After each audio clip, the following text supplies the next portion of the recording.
The civil war that Nigeria government has been trying to avoid is here with us already. I will allow you people to watch this video. Nigeria army went to go and rescue the 25 girls that was being adopted in Kebbi, the same way they adopted, they kidnapped Nnamdi Kanu from Kenya, brought him to Nigeria. Guess what happened? Those guys ambushed Nigeria soldiers. I will allow you to watch the video. They do the video. I will allow you people to watch the video. Make sure as you are watching this video and share it. Biafra is here. I've said it several times that the only solution to Nigeria problem is to divide this country, let everybody go on their own separate way. Are you now seeing now that many now, even both Yoruba, everybody are calling Bola Ahmed Tinubu to resign? That Bola Ahmed Tinubu is too weak. He does not have the capacity to stop this insecurity in Nigeria. I've said the time without number. You see what is happening to Nigeria? No any individual that can stop it. If Donald Trump is coming today, the only thing Donald Trump can do, because if Donald Trump is fighting here, you see them there, is to find a way to split this country. Let these people go on their own side. If you agree with me that the only solution to Nigeria problem, since they don't want regional government, is to divide this country, please let me share this video. Share this video, because we have seen it all in Nigeria. Guess why will you describe to me that old women, people who are in the church worshiping God, these people suddenly open fire on them and be shooting them? No, now. But guess what? Tomorrow now, you will see the rascality, the DSS, all of them, they will pack themselves in the court. They say they want to go and judge Nnamdi Kanu. They want to send him and go prison. Of what did he did? Because he called for division of this country, because he knew that what is happening today is caused by the Britain. The Britons are the one that orchestrated what we are facing in Nigeria, because they are using this avenue to make Nigeria. The more there are killings, the more these guys are disturbing, the more the UK government, the British government are keeping destroying the country. Are you now seeing that even the China now, they have learned from the Britain? China now is the one giving telling the US, Donald Trump, that they are in support of Nigeria. Why? Because they are taking our natural resources away from this country. Go to the North Zamfara, where they are mining our gold. They are taking it away. They are using this banditry to cover face and doing they are doing their evil in Nigeria. Are you seeing what happened, what transpired yesterday in Abuja between the PDP and the other faction, where allegedly they say Wike sent his thugs, a minister of FCT sending his thug. This is what happened in the First Republic when the military take over. If failing me to my bone marrow now, where is Yakubu Gowon, who say it is better for Nigeria to be one than to divide? If Yakubu Gowon will have allowed their meeting they hold at that in Ghana, we won't have been facing what we are facing today. But he felt that, the center will be too weak if you allow everybody to go by regional government. Center is too weak. Where is Yakubu Gowon? Yakubu Gowon have run away out of Nigeria. It's in UK. The center will be too weak. The center will be too weak. Look at where we find ourselves. Go to Plateau. These people have massacred everywhere. Is it in Benue? Now, the way they face now is Kwara State. Guess what? What are they looking for in Kwara now? After they have collected Kwara from the Yoruba, Kwara belongs to Yoruba originally. But because of they enter Yoruba through religion, they use Sharia law to penetrate Yoruba and claim Kwara State. The area where they are terrorizing in Kwara State now are the place where Christians dominate. That's where they are terrorizing now. They don't want to see anything Christian in Kwara State. When Donald Trump talk about Christian genocide, some efulefu people will go and be defending that there's nothing like Christian genocide. Where is Reno Mokiri? Where is Daniel Bowala? Where are they? That are talking that Trump is talking trash. Trump doesn't know what he's saying. Trump is doing this. Have Trump not been vindicated now again? Because when Nnamdi Kanu was shouting upon this message about this fulanization agenda, jihadist agenda, They keep talking rubbish. They must buy, they must annihilate Nnamdi Kanu. Look at you today. I'm waiting for Sultan of Sokoto and Shehu Gumi to still come on a normal usual to come and defend this rascality that is happening in Nigeria. That suddenly their Fulani brothers who they have invited from all Africa countries will just come on and be opening fire on people who are worshiping God.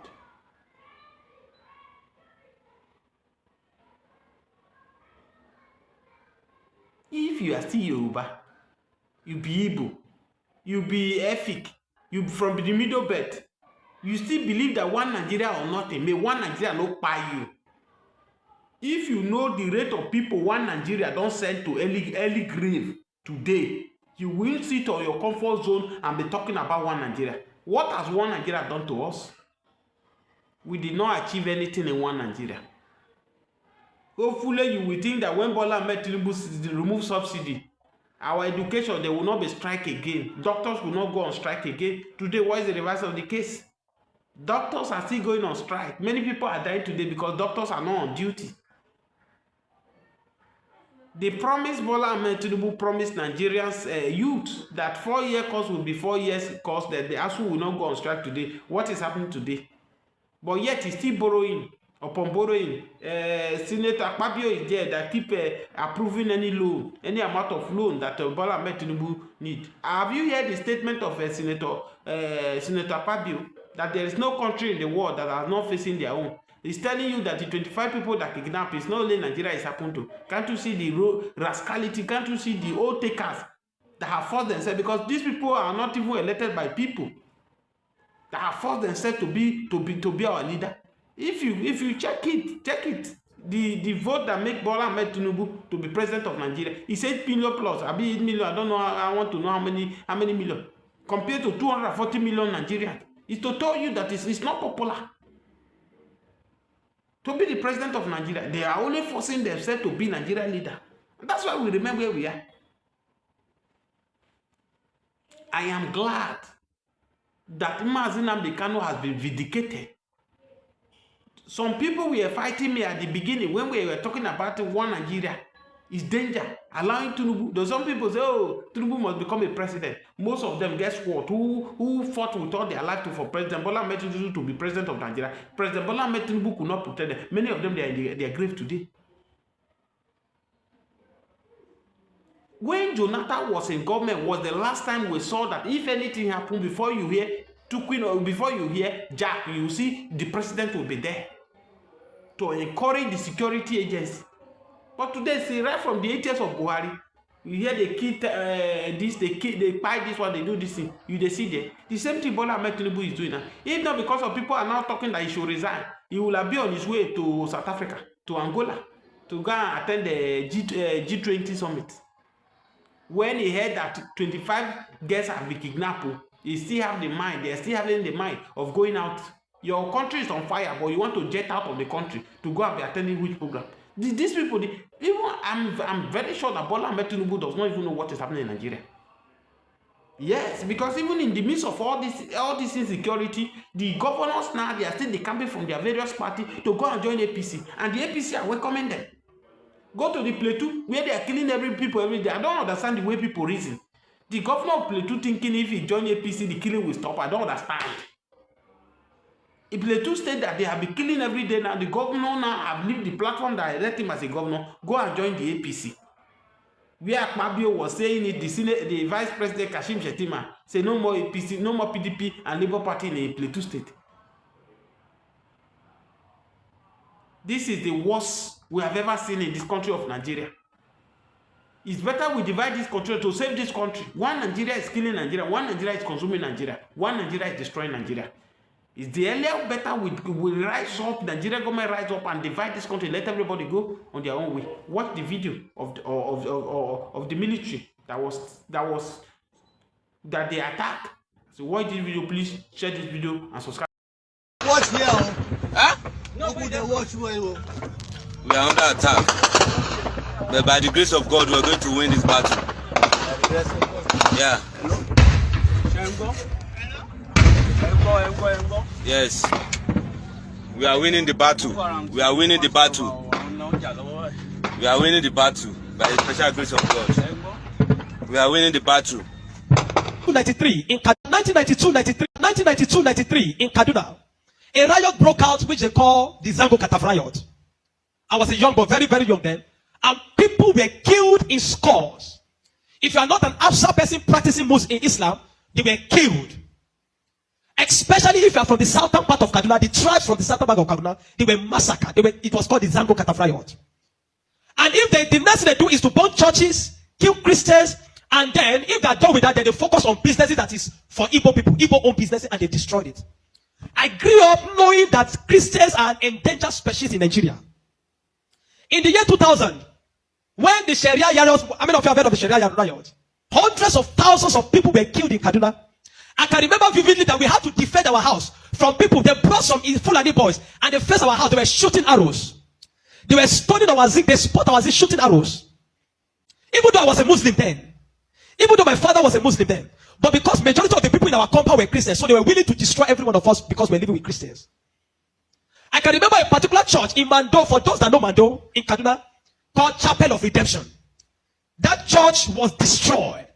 And so from that time, anytime there's a little hanky-panky in Nigeria, the first target is churches and Christians. And this has prevailed for a long time.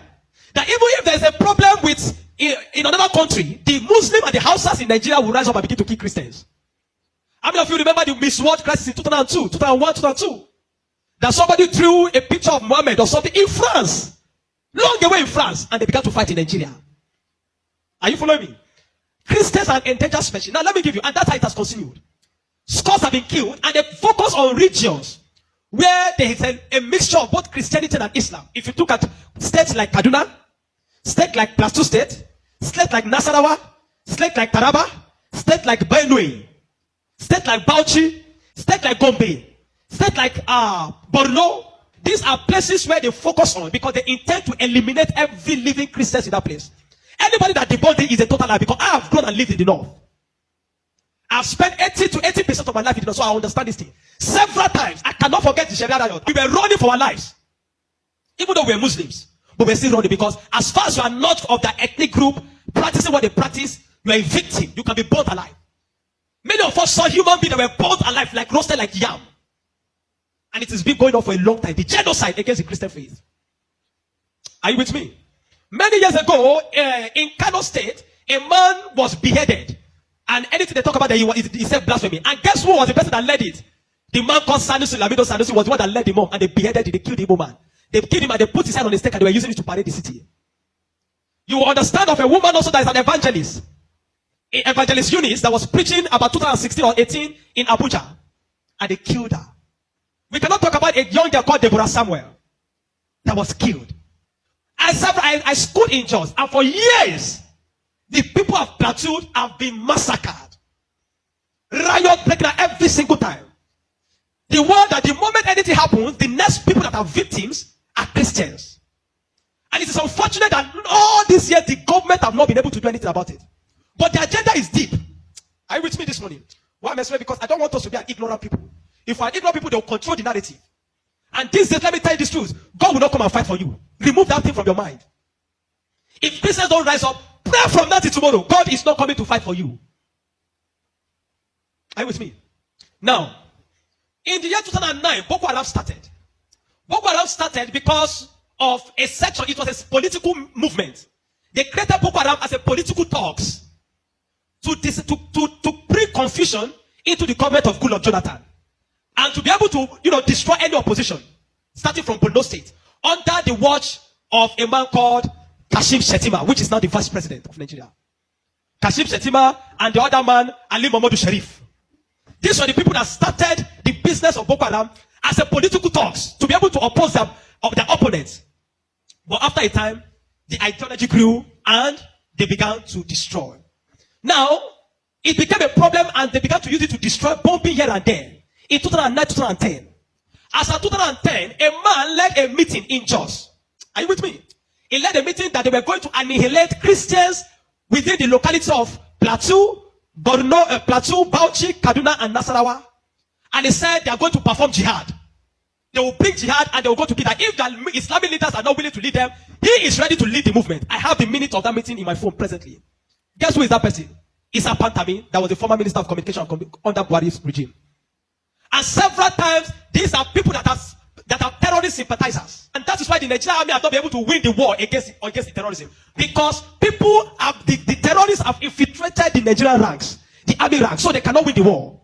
That said, Osama bin Laden was a better Muslim than he is. He was sad when Osama bin Laden was killed. And he has said it several times that Boko Haram should not be killed. He said they are their Muslim brothers. How do you win a war against terrorism? When there are people high in government that are sympathizers to terrorism, how do you win that war? Now, there are 4 categories of insecurity or people that are causing insecurity. Number 1, you have Boko Haram.